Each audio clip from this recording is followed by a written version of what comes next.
የታመመ ሰው እንዳለ ካወቅን ሂደን መጠየቅ አለብን። ያው ደረጃው ይለያያል። ደረጃው እንደቀርበቱ ይለያያል፣ ግን መጠየቅ አለብን ነው።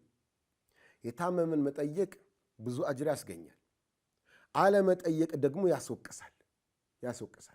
የታመመን መጠየቅ ብዙ አጅር እንዳለው ከዚህ ቀደም ባለፉት ደርሶቻችን አይተናል። የታመመን ስንጠይቅ ለመጠየቅ ስንሄድ ለኛ ዱዓ የሚያደርጉ መላእክቶችን አላህ እንደሚመድብልን ለኛ ዱዓ እንደሚያደርጉ አይተናል። ብዙ አጅሮች አሉት። የታመመን መጠየቅ ደግሞ ከመላእክቶቹ ዱዓን ባሻገር እኛ የታመመን ሰው ስንጠይቅ አላህ ለኛ የሰጠን ጸጋ ጎልቶ ይታየናል። ነቢያችን ሰለላሁ ዐለይሂ ወሰለም ይላሉ እንዙሩ ኢላ መን ሁወ ዱነኩም ወላ ተንዙሩ ኢላ መን ሁወ ፈውቀኩም ይላሉ። የበላያችሁን አትመልከቱ፣ ዓለማዊ በሆነ ጉዳይ ላይ የበታቻችሁን ተመልከቱ። የበታቻችሁ መመልከታችሁ አላህ ለእናንተ የዋለላችሁ ውለታ የአላህ ስጦታው የአላህ ጸጋው በዝቶ ይታያችኋል።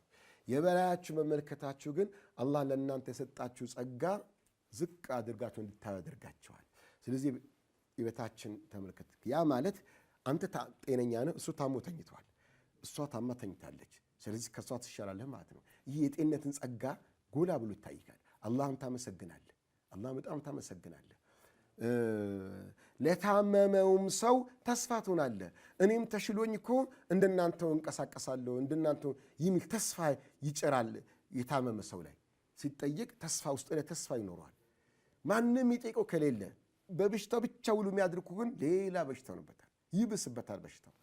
ስለዚህ በሽተኛ የታመመን ሰው መጠየቅ ለታማሚው ህመምን ቀለል ያደርግለታል፣ ለጠያቂው ደግሞ የጤንነትን ጸጋ አጉልቶ ያሳየዋል፣ አላህ እንዲያመሰገን ያደርገዋል።